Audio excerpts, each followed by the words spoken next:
Bismillah. Assalamualaikum warahmatullahi wabarakatuh.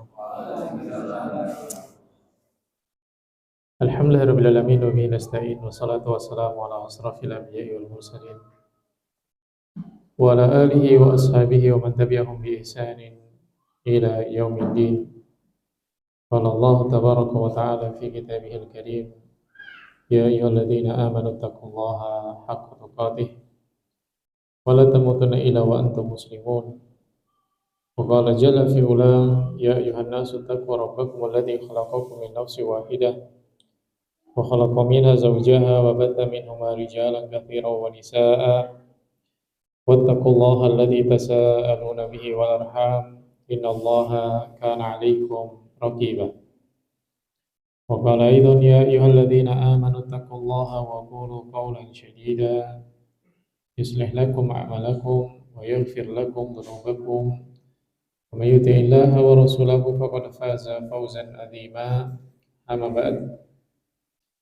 Alhamdulillah, segala puji dan syukur kepada Allah Subhanahu wa taala atas kenikmatan-kenikmatan yang Allah Subhanahu wa taala berikan kepada kita semua.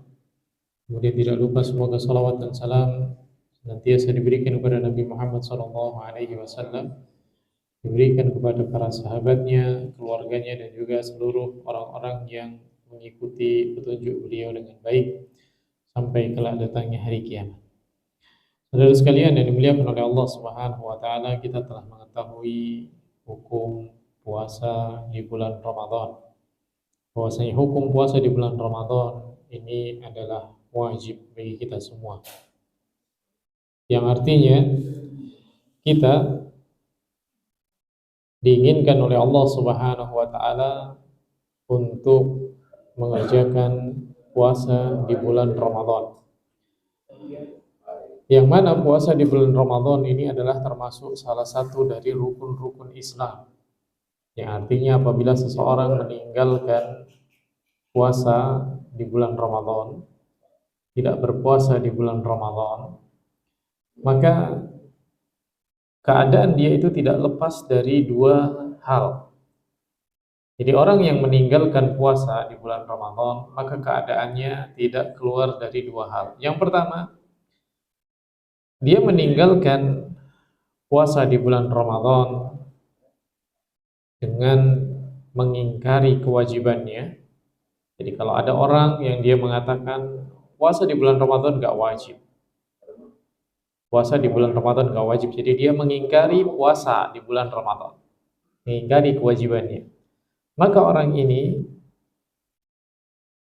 dihukumi telah keluar dari Islam, bahwa kafirun bi ijma'il ulama. Maka orang yang mengingkari wajibnya puasa di bulan Ramadan, maka dia telah keluar dari Islam. Adapun orang yang meninggalkan puasa di bulan Ramadan takasulan amdan, karena malas dan sengaja enggak puasa, maka faqad irtakaba kabirah minal kabair. Dia melakukan dosa besar dari dosa-dosa besar yang ada. Sama kayak orang yang sholat. Kalau dia mengingkari kewajiban sholat, keluar dari Islam. Tapi kalau misalkan dia malas-malasan, kemudian tidak sholat, maka dia telah terjatuh pada dosa besar. Dan dosa besar ini tidak diampuni oleh Allah Subhanahu wa taala kecuali apabila dia bertaubat. Dosa besar ini tidak diampuni oleh Allah Subhanahu wa taala kecuali apabila seseorang bertaubat. Bagaimana taubat dari dosa besar? Pertama, berhenti dari dosa tersebut. Kemudian yang berikutnya menyesal, yang kedua. Kemudian yang ketiga, berazam untuk tidak mengulang kembali. Ini adalah syarat dari diterimanya taubat atau syarat taubatan nasuha yang kemarin telah kita jelaskan. Jadi kita pernah menjelaskan bahwasanya sebelum kita bertemu dengan bulan Ramadan, maka hendaknya kita banyak-banyak bertaubat, beristighfar. Dan taubat nasuha itu memiliki 3 syarat yang harus terpenuhi. Yang pertama, berhenti dari dosa tadi. Yang kedua, menyesalinya. Kemudian yang ketiga, berazam memiliki keinginan kuat untuk tidak mengulang kembali. Kemudian ada tambahan jika dosa yang dilakukan itu memiliki hubungan dengan manusia, berkaitan dengan hak-hak manusia, yaitu kembalikan hak-hak tadi kepadanya. Ini ada tambahannya.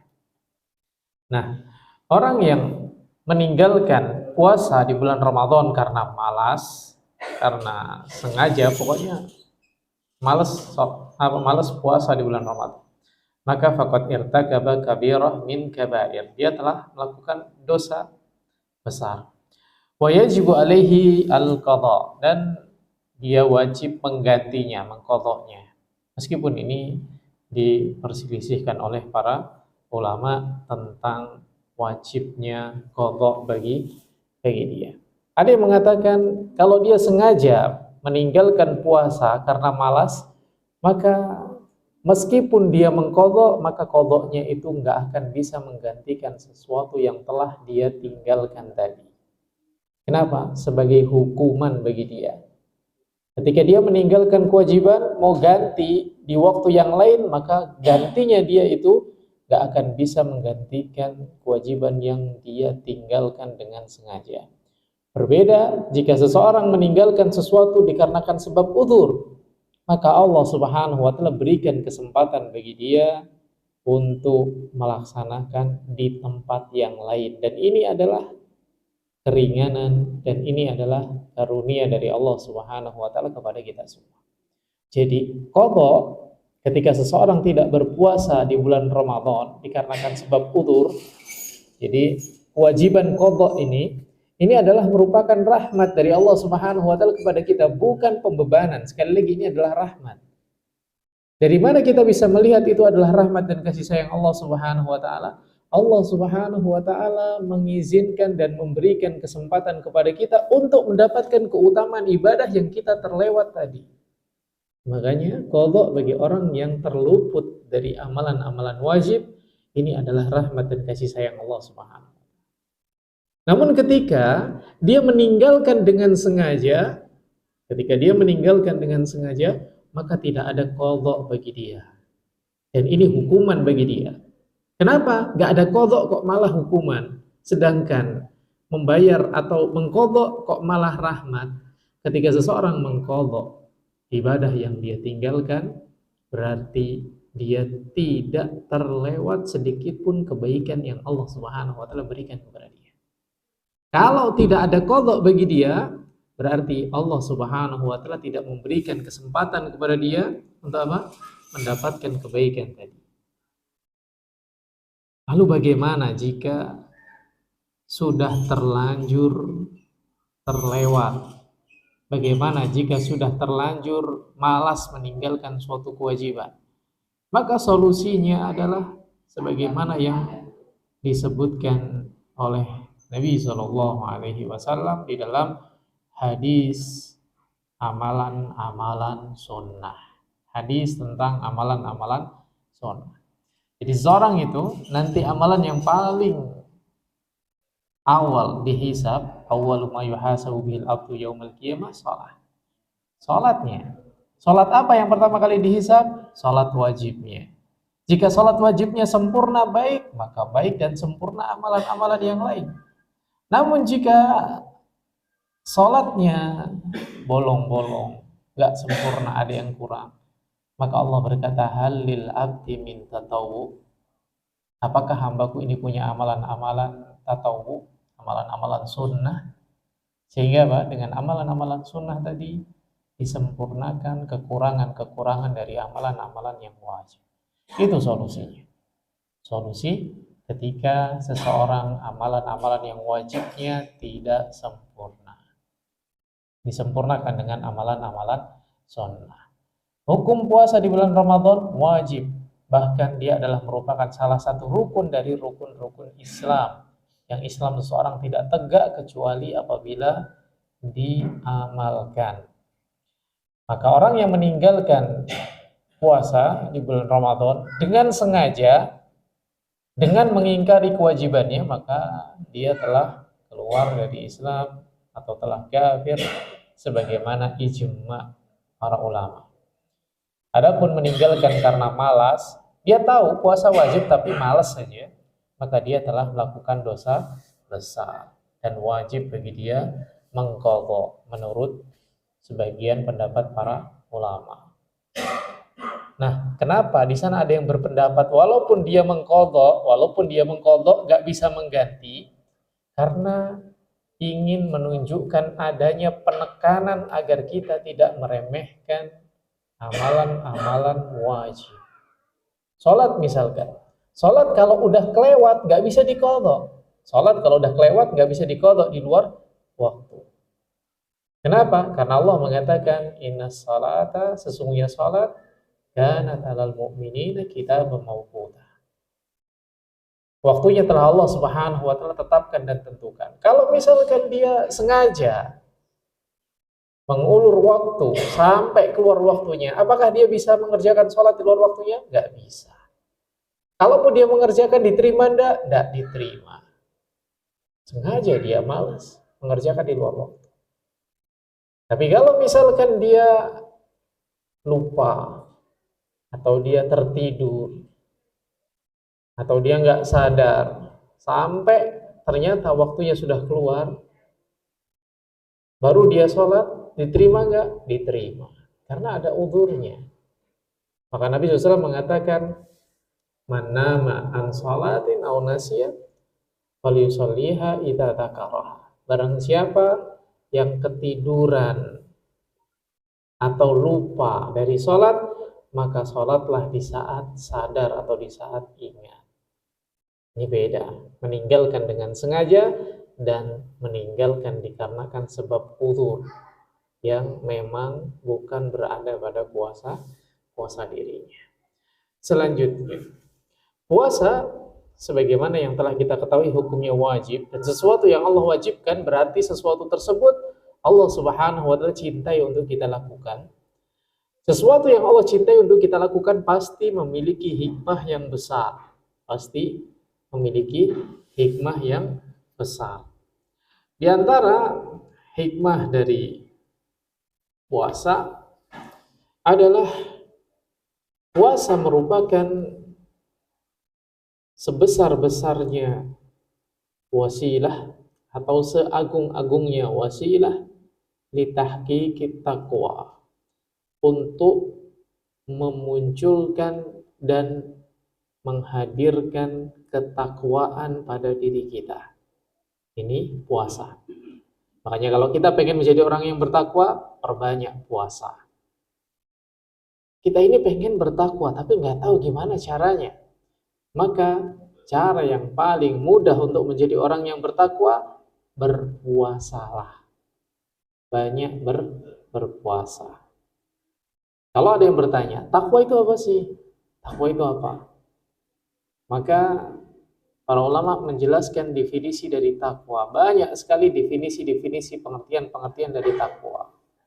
Di antaranya ada yang menjelaskan takwa itu seseorang menjadikan antara dirinya dengan murka dan azabnya Allah ada pelindung, ada benteng. Menjadikan antara dirinya dengan azab neraka ada pelindung, ada benteng yang menyelamatkan dia. Ini takwa. Jadi ada yang menjelaskan takwa itu apa? Takwa itu menjadikan antara dirinya dengan murkanya Allah ada wiqayah, ada penghalang, ada benteng sehingga menjadikan dia selamat. Hal ini sebagaimana yang Nabi SAW sebutkan, ittaqun nara walau bisikit tamr. Bentengi dirimu dari neraka meskipun dengan apa? Sedekah sepotong kurma atau sebelah atau sebagian dari kurma. Ini takwa. Ada juga yang menjelaskan pengertian dari takwa adalah seseorang mengerjakan perintah Allah Subhanahu wa taala dan menjauhi larangannya. Kalau tadi menjelaskan definisi takwa dari apa? Dari tujuan. Tujuan bertakwa itu apa? Menjadikan antara diri kita dengan murkanya Allah ada benteng pelindung sehingga kita selamat. Kalau yang kedua, pengertian takwa dengan apa? Mengerjakan perintah Allah dan menjauhi larangan, menjelaskan takwa dengan apa? Amalan yang bisa menyelamatkan dia. Ini pengertian dari takwa. Takwa itu adalah orang yang mengerjakan perintah dan menjauhi larangan.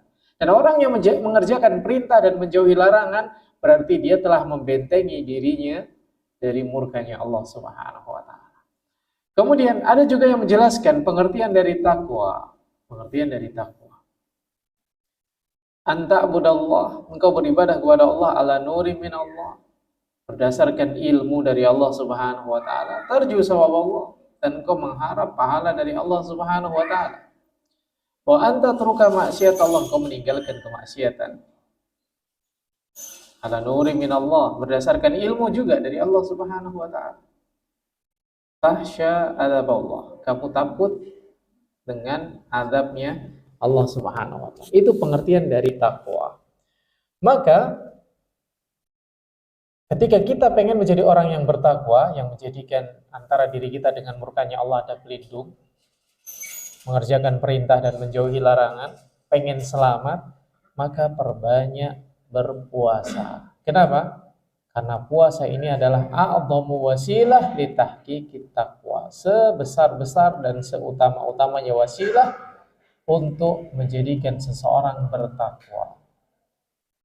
Hal ini sebagaimana yang Allah Subhanahu wa taala sebutkan di dalam firman-Nya, surat Al-Baqarah. Insyaallah kita semua sudah menghafalnya. Ya ayyuhalladzina amanu kutiba alaikumusiyam kama kutiba alal ladzina min qablikum la'allakum tattaqun. Wahai orang yang beriman, ya ayyuhalladzina amanu kutiba alaikumusiyam, telah diwajibkan bagi kalian semua berpuasa. Kama kutiba alal ladzina min qablikum la'allakum tattaqun. Sebagaimana Allah mewajibkan bagi orang-orang sebelum kalian agar kalian bertakwa.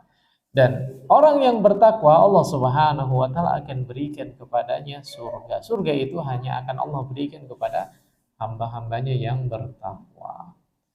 Kemudian hikmah lain dari puasa adalah orang yang berpuasa maka dia akan mempersempit ruang gerak dari setan di dalam tubuh dia.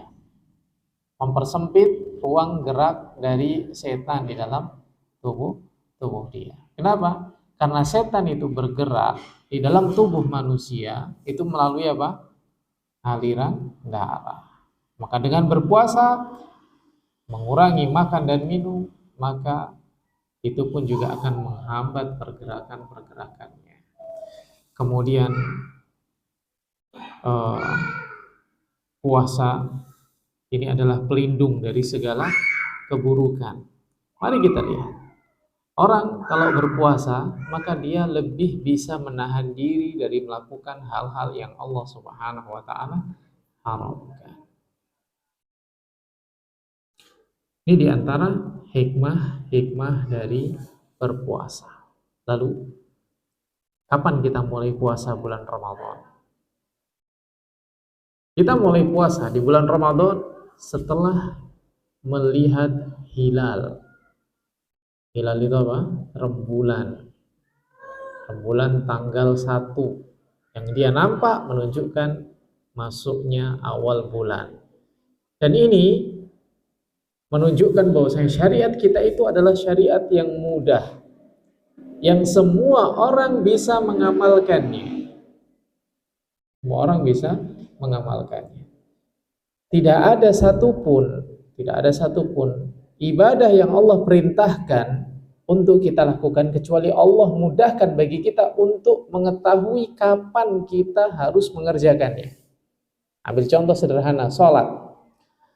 Saudara sekalian yang dimuliakan oleh Allah Subhanahu wa taala, Allah Subhanahu wa taala mewajibkan kita sholat. Sehari berapa kali sholat? 5 kali. Dikenallah dengan istilah sholat 5 waktu.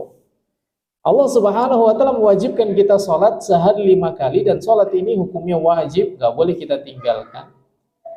Maka Allah Subhanahu wa taala jadikan kita amat sangat mudah bisa mengetahui kapan kita harus sholat.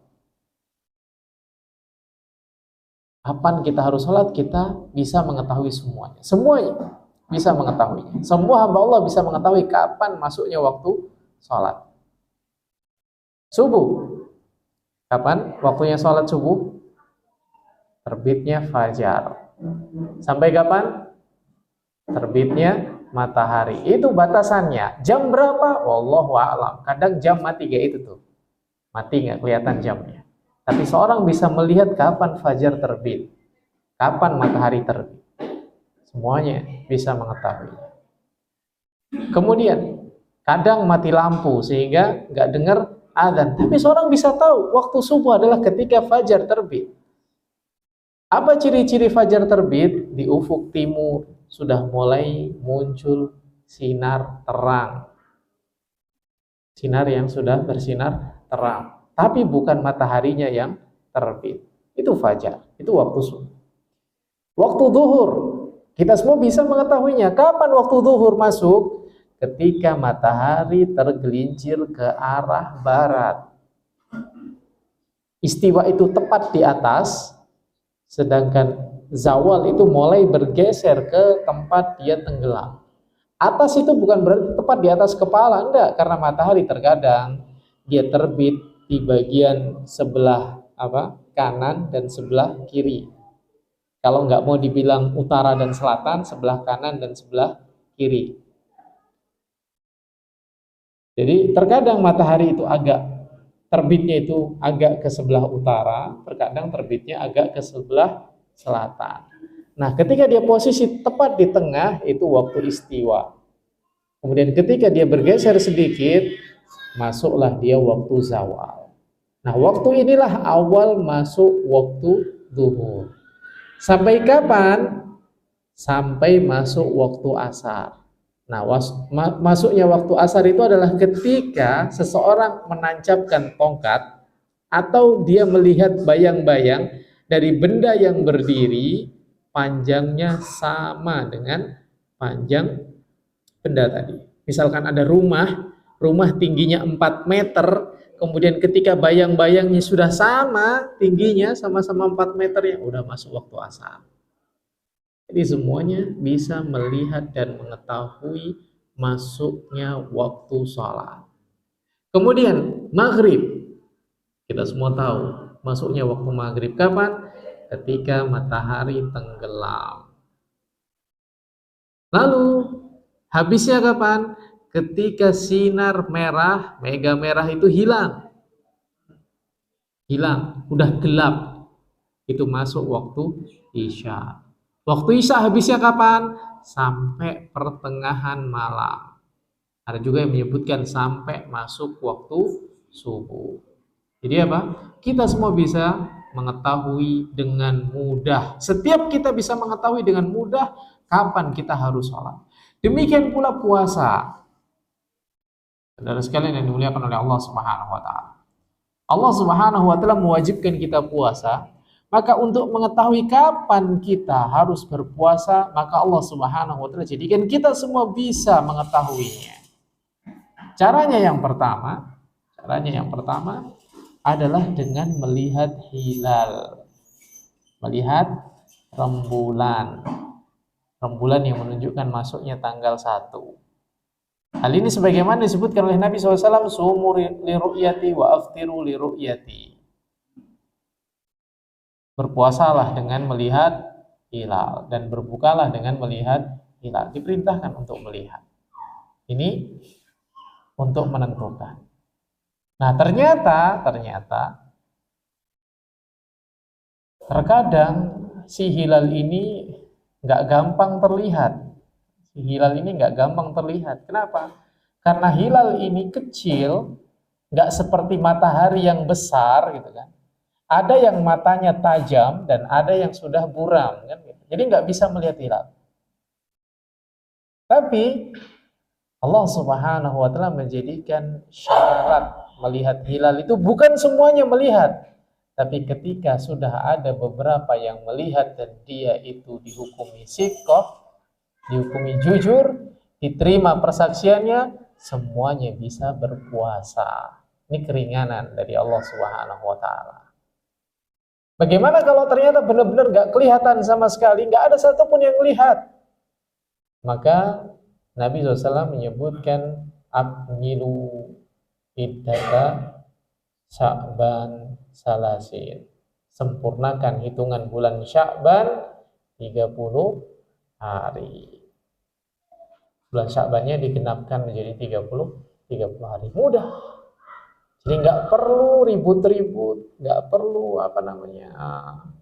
ribet-ribet untuk menentukan awal masuk bulan Ramadan. Syariat Islam mudah. Ketika Allah Subhanahu wa taala mewajibkan, maka Allah jadikan kewajiban itu mudah untuk dilakukan. Ketika Allah Subhanahu wa taala mewajibkan kepada kita, maka pada asalnya Allah memudahkan kita untuk mengerjakannya. Karena Allah menginginkan kita melakukannya, maka Allah pun memudahkan kita untuk melakukannya. Hanya saja manusia terkadang yang membuatnya menjadi sulit.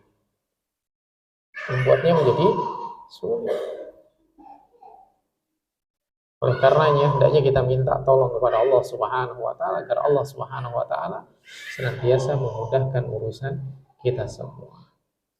Jadi ketika seseorang hendak berpuasa, maka lihatlah hilal atau sempurnakan hitungan Sya'ban.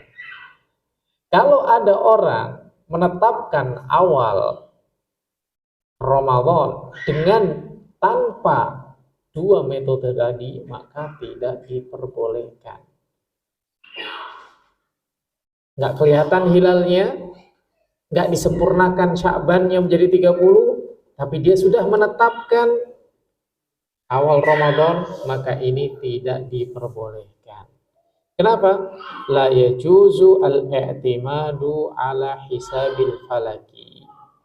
Nggak boleh seseorang untuk beriktimad, menyandarkan diri dengan hisab. Hisab ini hanya sebagai pembantu saja, bukan sebagai penetap. Membantu kita untuk mengira-ngira, membantu kita untuk menentukan kira-kira kelihatan atau belum. Karena dalil menetapkan awal Ramadan itu jelas. Karena terkadang orang berpegang dengan dengan hisab. Wah, ini perkiraan sudah muncul. Perkiraan sudah kelihatan, tapi nggak kelihatan. Tapi karena dia berpegang dengan perkiraan hisab tadi, ditetapkan oleh dia besok tanggal 1. Padahal Sya'bannya masih 29. Akhirnya dia menyelisihi sunnah Nabi SAW. Maka ikuti petunjuk dan sunnah Nabi SAW di dalam segala hal.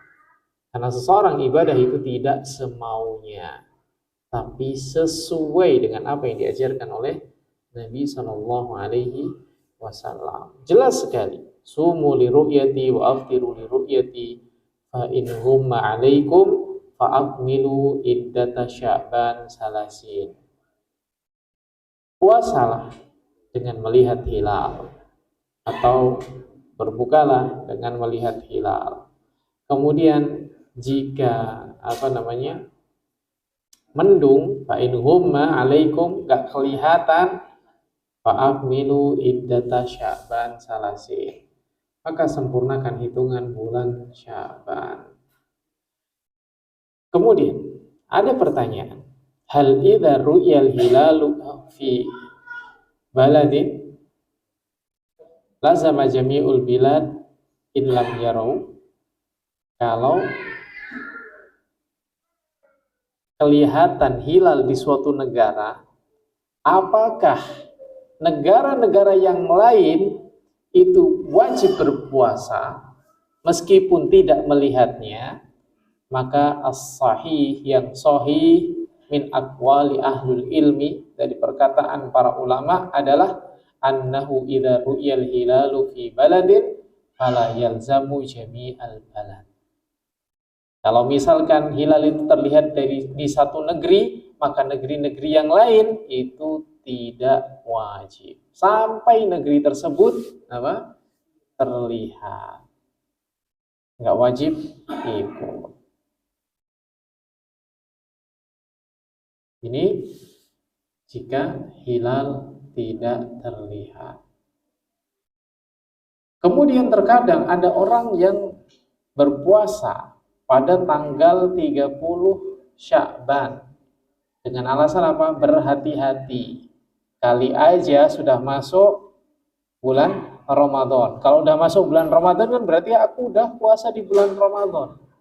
Jadi dia puasa di tanggal 30 Sya'ban dengan niat berhati-hati.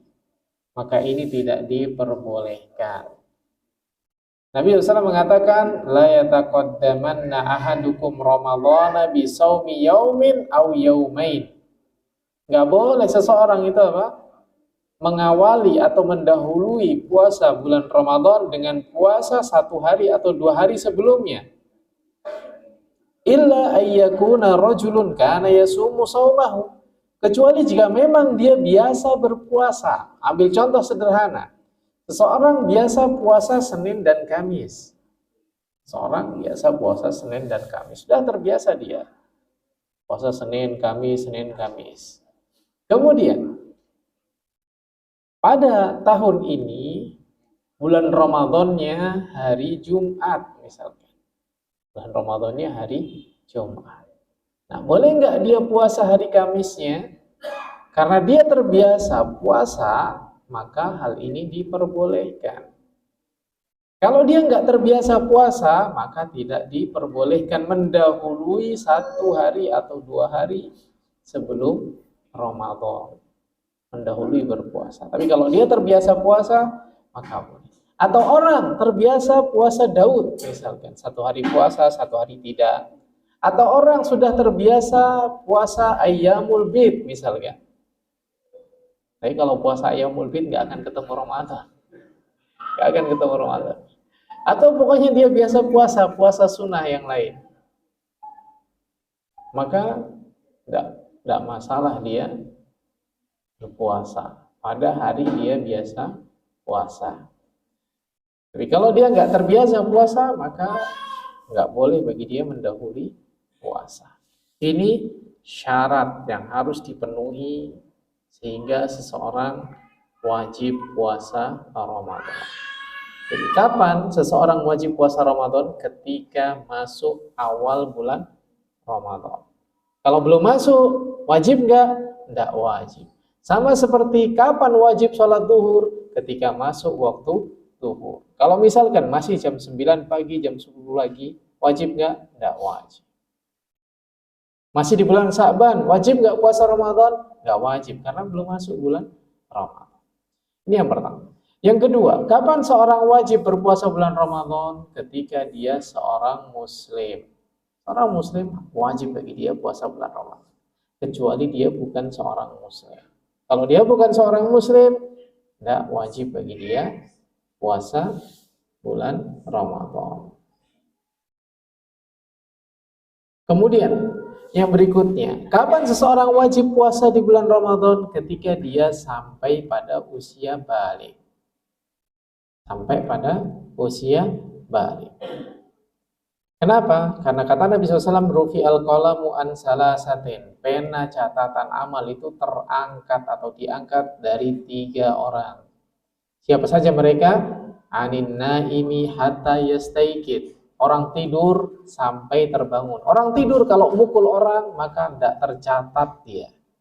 Misalkan ada orang tidur kemudian melindur gitu kan, nendang orang sebelahnya atau mukul orang sebelahnya, maka dia tidak terkena catatan amal. Ketika dia tidur diangkat pena catatannya. Tapi kalau dia terbangun mukul orang, tercatat dia zalim. Dia menyakiti orang lain. Kemudian yang berikutnya ansobi hatta yahtalim. Dari anak-anak sampai dia usia balik. Hatta yahtalim ini maksudnya sampai dia bermimpi. Dan ini salah satu tanda balik. Kemudian yang ketiga anil majnun hatta yakil. Dari orang gila sampai dia berakal. Nah ini penanya diangkat, tidak dicatat. Maka anak yang belum balik, maka belum wajib bagi dia berpuasa. Pertanyaannya, kalau belum wajib berpuasa, sah nggak puasanya? Jawabannya kalau memang dia mengerjakan syarat-syarat dan rukun-rukunnya, puasanya sah. Tapi belum wajib bagi dia. Dapat pahala nggak? dapat pahala jika puasanya benar. Sama seperti sholat. Anak yang belum balik, wajib nggak sholat? Nggak wajib. Tapi dia diperintahkan untuk sholat. Kalau sholatnya benar, sholatnya baik, dia mendapatkan pahala. Mana buktinya? Anak kecil yang belum balik diperintahkan untuk ibadah, meskipun belum wajib. Sholat contohnya, muru auladakum bisolat. Kapan diperintahkan untuk sholat? Usia 7 tahun. 7 tahun sudah balik belum? Belum. Demikian pula puasa. Nabi SAW memerintahkan untuk berpuasa dan menjelaskan keutamaan puasa kepada para sahabat. Akhirnya para sahabat radhiyallahu ta'ala anhum pun mengajak anak-anaknya berpuasa. Sampai mereka membuatkan mainan kepada anak-anaknya. Kalau mereka merengek minta makan, dikasih mainan biar lupa. Sampai akhirnya mereka pun terbiasa puasa sampai sore.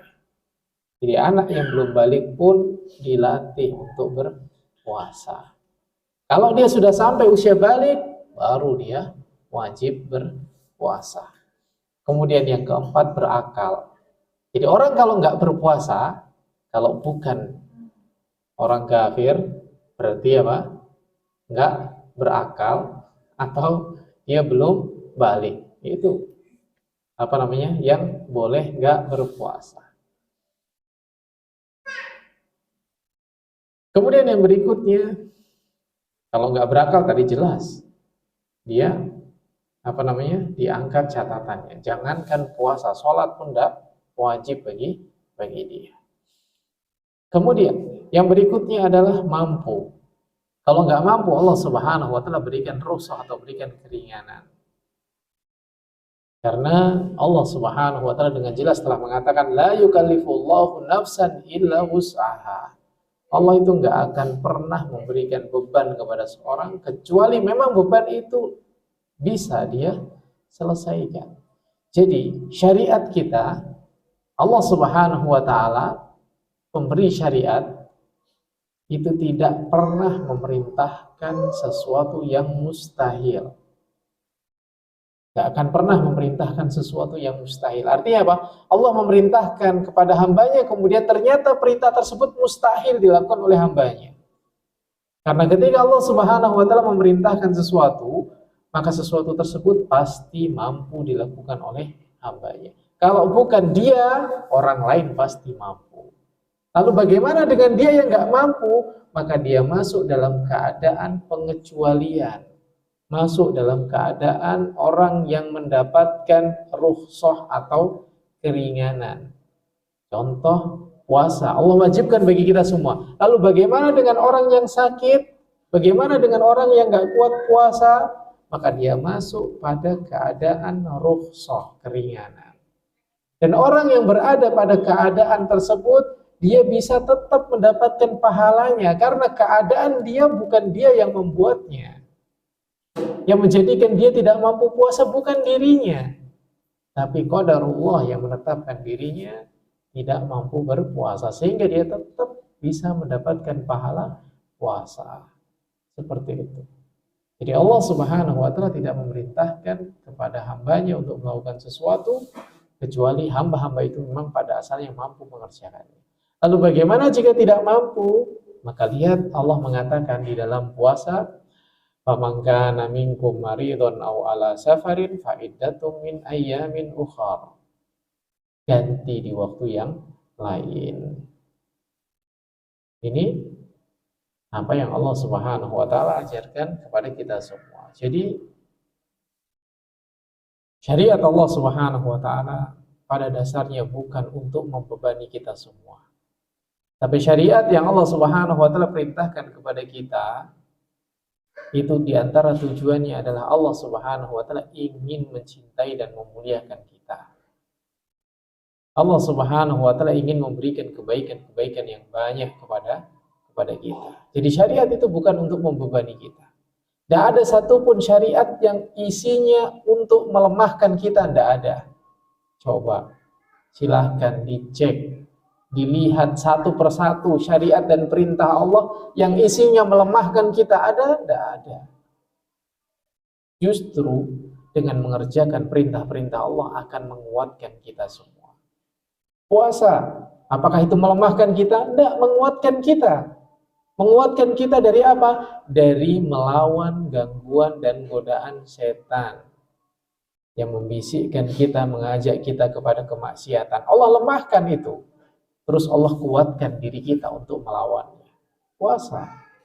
Salat, bukan untuk memberatkan kita, tapi menguatkan kita. Agar apa? Kita bisa mencegah perbuatan keji dan mungkar. Apa kata Allah Subhanahu wa taala? Innas shalah tanha anil fahsya'i wal munkar. Yang awalnya kita lemah, yang awalnya kita nggak mampu menahan perbuatan-perbuatan buruk, dengan sholat kita mampu.